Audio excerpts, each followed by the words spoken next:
Saudi আরবে উমরাহ পালনকারী মুসলমানদের সংখ্যা ৩ গুণ বাড়িয়ে বছরে ৩ কোটিতে উন্নীত করতে চায় রিয়াদ, যেখানে গত বছর উমরাহ পালন করছেন ৪৫ লাখের বেশি। দেশটির উমরাহ বিষয়ক সহকারী আন্ডার সেক্রেটারি আব্দুল রহমান বিন ফাদ সৌদি টেলিভিশন আল এখবারিয়াকে এই তথ্য জানিয়েছেন। খবর গালফ নিউজের তিনি বলেন, প্রতি বছরই উমরাহ পালনকারীর সংখ্যা উল্লেখযোগ্য হারে বাড়ছে। এমন বাস্তবতায় উমরাহ যাত্রীর সংখ্যা চলতি বছর ১ কোটি থেকে বাড়িয়ে ৩ কোটি করার লক্ষ্যে একটি পরিকল্পনা রয়েছে রিয়াদ সরকারের। নতুন হিজরি বর্ষ শুরুর প্রথম ৬ মাসে হজের পর দ্বিতীয় গুরুত্বপূর্ণ এই ধর্মীয় আনুষ্ঠানিকতা পালন করতে সৌদি আরবে যান ৪৫ লাখের বেশি মানুষ।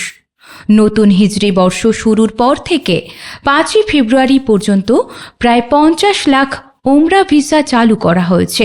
এর মধ্যে ৪০ লাখের বেশি মানুষ উড়োজাহাজে এবং প্রায় ৫ লাখ বিভিন্ন বর্ডার এলাকা দিয়ে ও ৩,০৬,০৭৫ জন সমুদ্রপথে উমরাহ পালনের জন্য সৌদি আরবে যান। মন্ত্রণালয়ের পক্ষ থেকে বলা হয়েছে, সবচেয়ে বেশি ওমরা যাত্রী এসেছেন ইন্দোনেশিয়া থেকে। এই সংখ্যা ১০,০৫,০৬৫ জন। দ্বিতীয় অবস্থানে রয়েছে পাকিস্তান। দেশটির উমরাহ পালনকারীর সংখ্যা ৭,৯২,২০৮ জন। পাশাপাশি তৃতীয় অবস্থানে রয়েছে ভারত।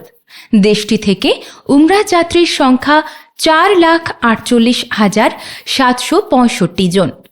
এছাড়া চতুর্থ অবস্থানে আছে মিশর। দেশটি থেকে ৩,০৬,৪৮০ জন উমরাহ পালন করেন। এরপর পঞ্চম অবস্থানে রয়েছে ইরাক। দেশটির উমরাহ পালনকারীর সংখ্যা ২,৩৯,৬৪০ জন। আর ষষ্ঠ অবস্থানে থাকা বাংলাদেশ থেকে গত বছর উমরাহ পালন করেছেন ২,৩১,০৯২ জন।